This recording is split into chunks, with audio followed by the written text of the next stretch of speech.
son surnom, c'est Poupou, parce que je vais vous relater l'histoire. Vous ne m'enregistrez pas, là. Permettez, je ferme ça pour éviter le bruit dehors. Oui. Vous ne m'enregistrez pas, là. Oui. Ah oui? Oui, mais Aussi simple que ça. c'est juste, je viens de le placer à l'essai. OK. Je regarde la lumière si on est correct. C'est-tu assez? C'est correct. Je veux dire, Oui. on pourra peut-être faire une deuxième scène différemment tantôt avec une autre lumière, mais pour le moment, ça va bien. Vous étiez en train de raconter. Oui, Tipou est venu parce que avant j'allais à l'église ce côté anglais. Puis moi je m'appelle Prou. Ce côté anglais, ils ont difficulté à prononcer le R. Fait que là, on m'appelait Sœur Pou. Fait que là, ben, j'aimais pas ça. Puis je leur disais, non, pas Sœur Pou. Fait que là, je leur disais ça. Fait que là, ils comprenaient. Mais Sœur Pou, elle revenait tout le temps. Fait que là, j'ai pris ça en riant. Puis là, je dis, bon, ben, moi, je suis Pou. Puis elle, c'est Tipou. Ah, tiens. C'est de là qu'est venu le Tipou. Mais... Bonsoir, Madame Prou. Bonsoir. Comment allez-vous? Ça va très bien. C'est notre première rencontre, hein? On s'est parlé au téléphone seulement. Oui. Et puis, vous avez une belle histoire avec l'ami Pierrot, notre ami Pierrot, Oui.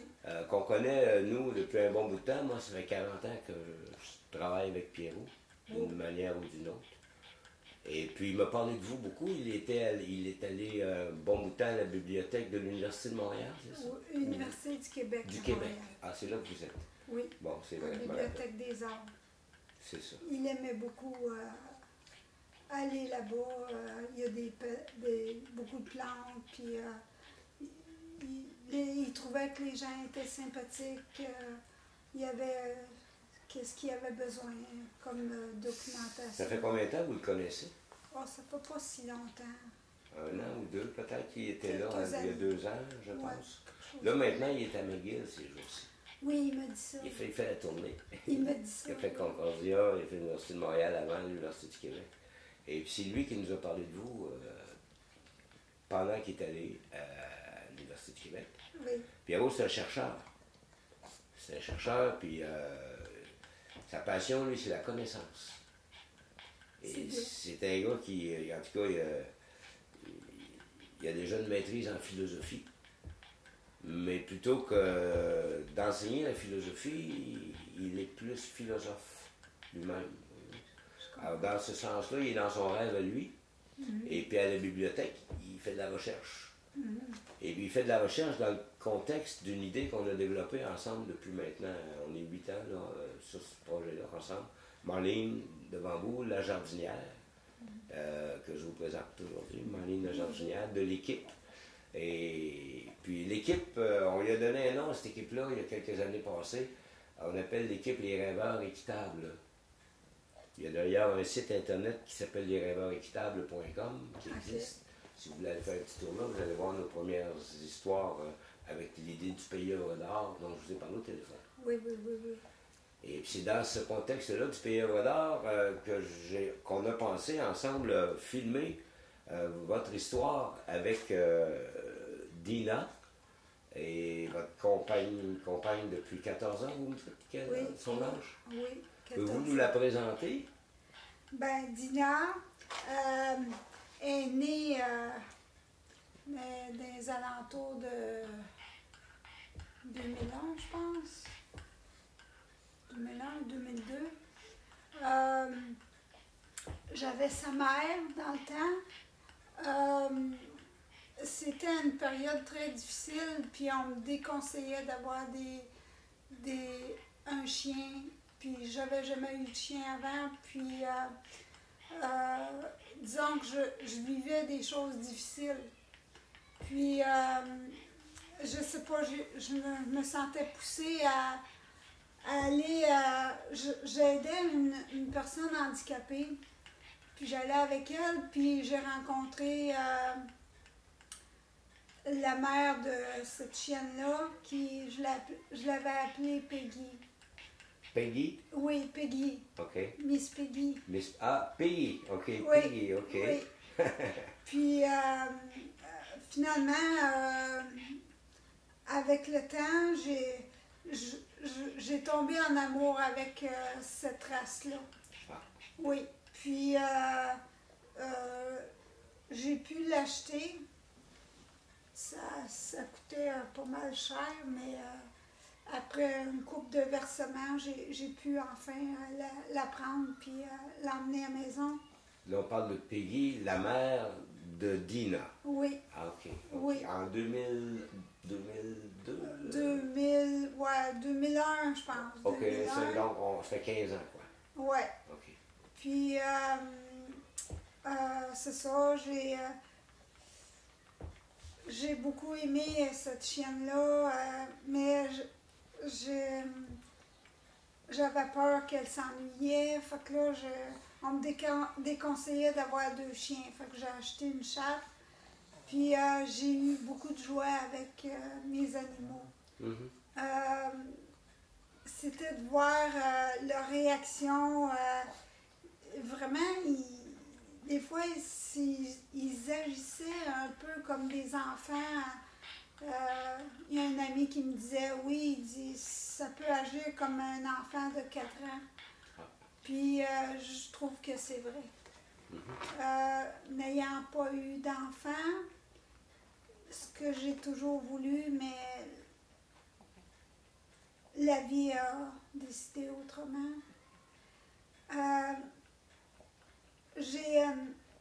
Je suis issue d'une famille de 12 enfants. Puis c'était difficile pour moi de me retrouver toute seule. Mes animaux ont été un gros plus dans ma vie.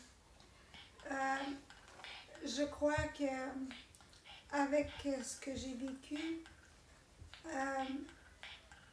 la vie sans amour n'a aucun sens. Puis les animaux ressentent cet amour-là. Ah, vous avez trouvé ça avec vos animaux de compagnie, Oui. ce confort-là dont vous parlez? Oui, Oui. oui. Ils ressentent qu'on les aime. Oui. Oui. Puis, ça comble ce qui me manque dans ma vie. Donc, Dina, c'est une amie pour vous de toujours, c'est ça? C'est comme un petit bébé. Ah, OK. Un petit bébé gâté. Ah oui, OK. Oui, oui, oui. Ah, tiens. Elle est très difficile. Il n'en mange pas n'importe quoi. Oui, c'est vrai? Oui, oui. Puis avez-vous cette impression-là qu'elles ont comme ça serait un enfant de 4 ans, quoi? Oui, oui. Et non pas 8 ans, par exemple? Non, non. Ah, étonnant. Non, parce que ça réagit un peu. Ça pense. Je sais pas comment je peux expliquer. C'est parce que, bon, vu qu'elle ne marche pas à cause de son âge, je suis obligée de faire ses besoins au-dessus de la toilette. Je la stimule. Ah, OK. Ouais. Puis bon, c'est très prenant. Mais dès tout début, elle avait associé le bol de toilette à ce qu'elle pouvait faire ses besoins. Okay. Mais là, une fois, elle n'avait pas vu, elle avait vu la toilette, elle a associé ça, elle a dit, OK, je peux faire mes besoins. Donc là, elle l'a fait à terre. C'est des choses comme ça qui est drôle. Ouais. Puis moins drôle de l'autre côté pour ramasser. Mais je m'amuse beaucoup. J'ai une chatte aussi, puis ça se chicane un petit peu. Puis après ça, quand ils sont calmés, bon, ils restent ensemble. Puis c'est la joie de vivre. Oui. Hein. Oui. Donc, vous avez trouvé un grand bonheur dans sa compagnie, c'est ça? Là? Oui. Ça a remplacé un peu comme la famille, les enfants dont vous parliez tantôt, là, que vous n'avez pas eu. C'est sûr que ça ne remplace pas un enfant, mais je veux dire, ça donne une présence. Oui, oui, Ça. oui. Ils sont reconnaissants de ce qu'on leur apporte. Ils sont sensibles. Je crois même que les animaux ressentent l'esprit. Ils sentent notre esprit. Puis, je vais vous relater, justement, mon frère, il y avait un chien comme ça, mais pas cette race-là.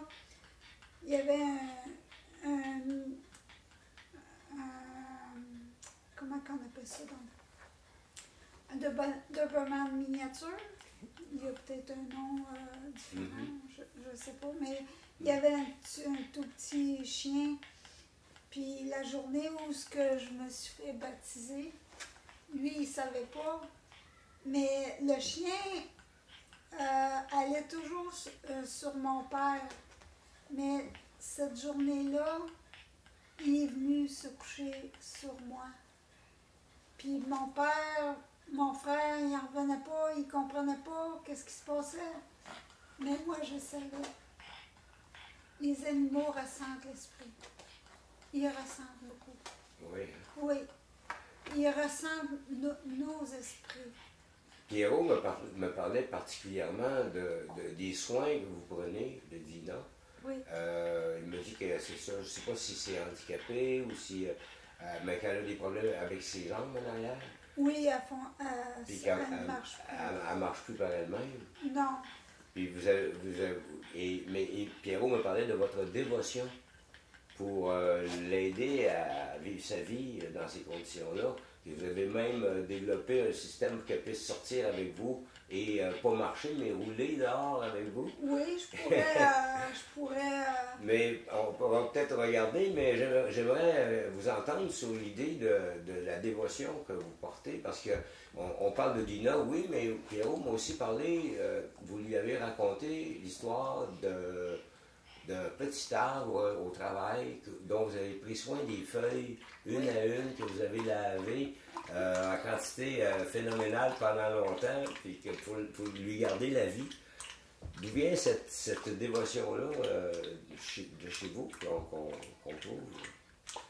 Ben, je ne sais pas si je devrais vous raconter ces choses-là. C'est assez très... Si c'est trop personnel, c'est correct. Ce qui m'intéressait dans le contexte pour vous donner un petit peu l'aperçu, je vous ai parlé du pays œuvre d'art il y a quelques minutes. Et puis, qu'est-ce que le pays œuvre d'art? C'est une invitation à la vie personnelle œuvre d'art, à votre vie personnelle œuvre d'art. Puis dans ce contexte-là, avec ces exemples-là que je viens de vous donner, des feuilles et du soin que vous prenez de Dina, nous, ce qu'on voit à travers ça, on voit une vie personnelle œuvre d'art en action. Et c'est dans cet esprit-là, d'où vous vient cette artisterie de la vie, mettons, pour le mettre comme ça? J'aime bien votre définition d'œuvre d'art d'une façon que vous tournez vers la vie des gens. J'aime bien le concept que vous donnez. D'où viennent toutes ces choses-là? Je dirais même à mon enfance. C'est pas par hasard que je suis membre de l'Église de Jésus-Christ des Saints des Derniers Jours. Ah, okay. Oui, j'ai toujours cru en Dieu. Oh. Puis, je crois que c'est Dieu qui fait en sorte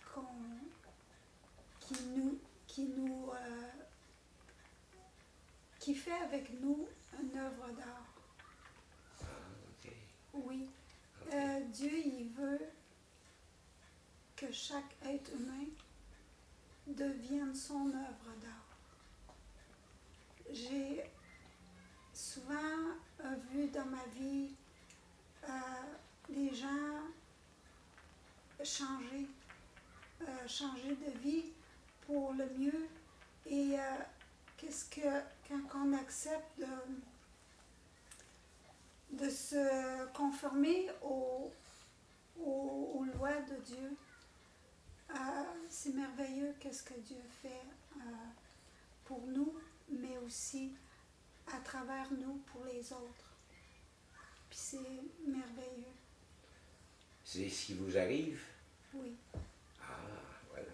Oui. OK. C'est pour ça que moi, j'utilise souvent le mot allumé quand on est allumé. Oui. Hein, La lumière de Dieu. Vous vous sentez donc allumé, et puis c'est ça qui fait que vous transférez votre vie, votre joie de vivre comme je vous à vos disais, amis. on enlève l'amour et la vie n'a plus de sens. Ah, ouais.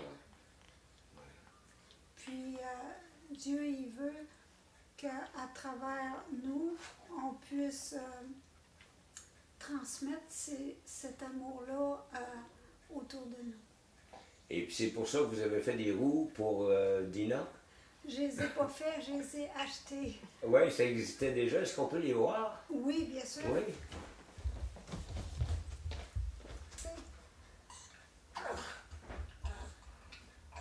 Petite poule. Je pense que je vais y changer ça, par exemple. Moi, je vais être sûre que... Hey. Oui, on s'en va dehors, je pense.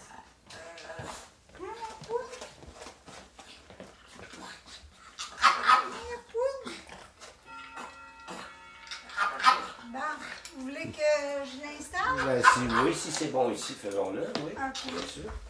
Là, j'ai mis de la corde parce que elle a maigri. En vieillissant, ils perdent la masse musculaire comme nous. Puis c'était rendu lousse, fait que j'étais obligée de mettre de la corde. C'est un petit peu... bon. Ça va comme ça. OK. OK, Lina.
Pas évident, mais... OK.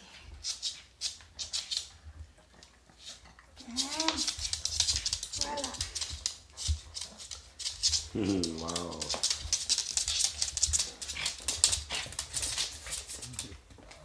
Elle est prête.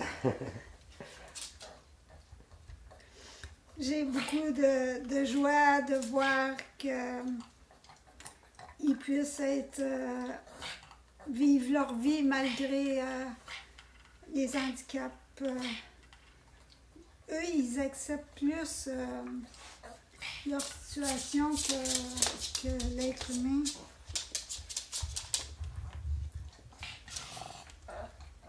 Ils sont très résilients. Hein, Poupoune?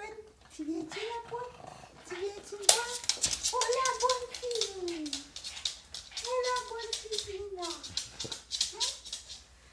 Hein? Ici, c'est pas bon parce qu'elle s'accroche partout.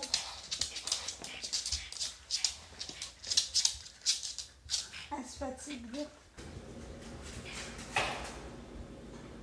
OK?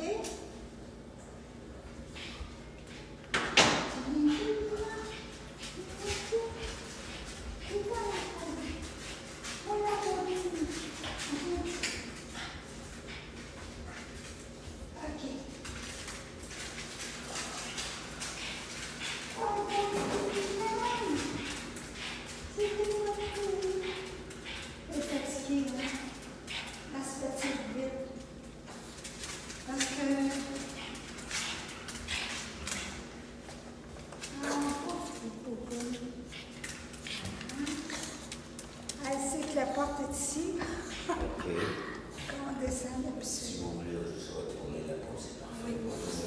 C'est sûr. Il est C'est pour nous voir aller quand Il est là. les deux. Il est là. La France d'aller dehors, elle est déçue, là, tu sais. Je suis pas fatigué, elle est fatiguée. Il est là. Voilà, voilà. C'est une bonne fille, ça, c'est une bonne fille. T'es fatigué, là, hein? T'es fatigué? Ok. Ok, Dina.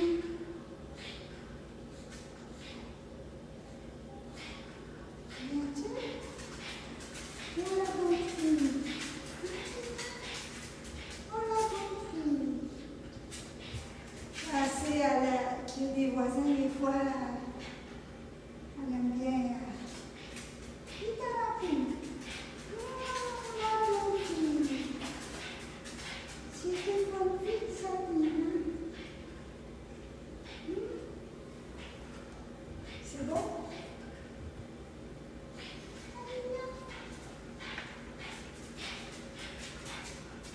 Il est fatigué, là? Il est fatigué, Nina? C'est bon? Ah.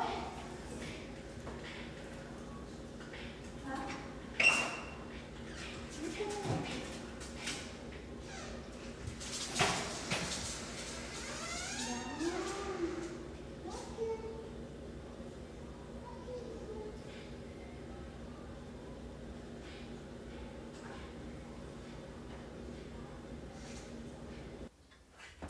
C'est Madame Gisèle Proulx, hein, votre nom. Tout à fait. Et vous faites quoi dans la vie? Je travaille à l'Université du Québec à Montréal. Je suis au comptoir du prêt à la Bibliothèque des Arts. Quand j'étais jeune, mon rêve, c'était d'être artiste. Mais disons que le fait que c'est difficile de vivre de l'art, je sais que Dieu a fait en sorte que j'ai connu des gens qui m'ont aidé dans ma vie. Puis ils m'ont aidé à prendre les bonnes décisions. Puis j'ai peut-être pas exposé comme j'aurais voulu, mais je pourrais me reprendre à ma retraite. Puis je pense que c'est important d'être autonome. Vous parlez de votre rêve? De mon rêve, je veux faire de la sculpture. Oui. Depuis mon enfance, j'aime beaucoup la sculpture. Et à ma retraite, je vais en faire. OK. Oui. C'est entre autres, ça ici, c'est moi qui l'ai fait. Ah, tiens. Oui. Ah, montrez-nous donc, s'il vous plaît. Juste un peu plus haut pour que je le vois bien, c'est ça. Ah, regardons. C'est un vase que j'ai fait. Je voulais simuler que le vase avait fondu. Puis, je pense que c'est peut-être que ce qu'on ressent. C'est en céramique. J'ai fait ça en 1988 dans mes cours à l'Université du Québec. J'ai beaucoup de choses que j'avais, mais j'ai perdu, j'ai eu des feux criminels, j'ai perdu beaucoup des œuvres que j'avais faites. Ah oui? Oui.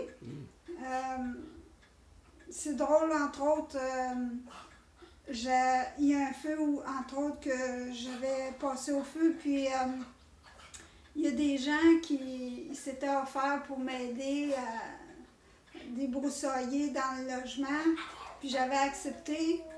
Puis finalement, les gens, c'était juste pour fouiner, puis regarder qu'est-ce qu'il y avait. J'avais pas aimé beaucoup. Puis il y avait un enfant qui avait déterré ma sculpture. Puis l'enfant a dit à son père, « Oh, regarde, papa, le pot a fondu. » Fait que là, le père, il regardait ça, il dit, « Ah oui, on dirait, hein? » J'ai porté à rire, puis j'ai dit non, non, c'est moi qui l'ai fait comme ça. Mais c'est ça. J'ai hâte de pouvoir faire de la production, puis de m'exprimer.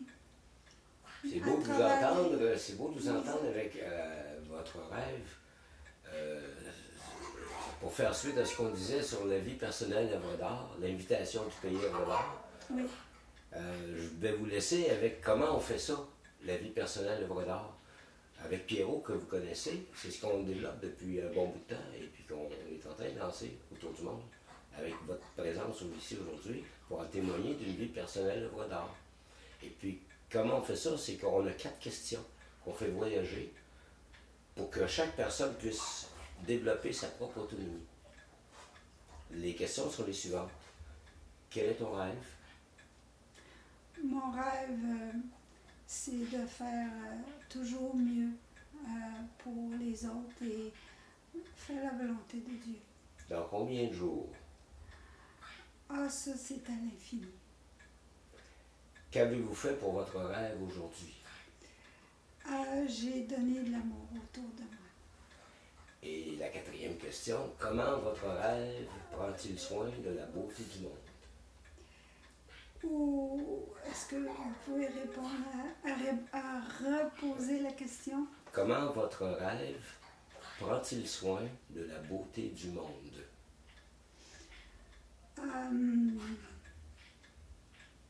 Moi, c'est une question difficile.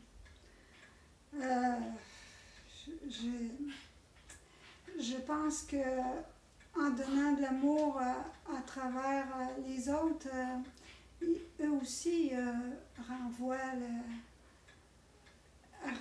les bonnes ondes qu'on leur a données. À ces 4 questions-là, c'est ce qu'on vous laisse aujourd'hui. Pour vous remercier d'avoir participé à notre petit film. Et puis, bien entendu, aussitôt que ce sera mis ensemble, je vous en apporte d'abord une copie pour votre usage personnel. Vous puissiez voir ça. On vous invitera soit à le voir, ou vous en aurez une copie pour vous, bien sûr. Okay. On ne fera rien avec ça sans que vous l'ayez vu et sans votre permission. Ça, c'est certain, c'est entre nous pour le moment. Okay. C'est bon? Ouais. Ben, merci beaucoup, Madame Gisèle Proulx, de votre accueil et puis de votre belle histoire d'amour avec vos amis. Ça me fait plaisir. Gina, votre plante et vos œuvres d'art, et ainsi de suite. Ça me fait plaisir.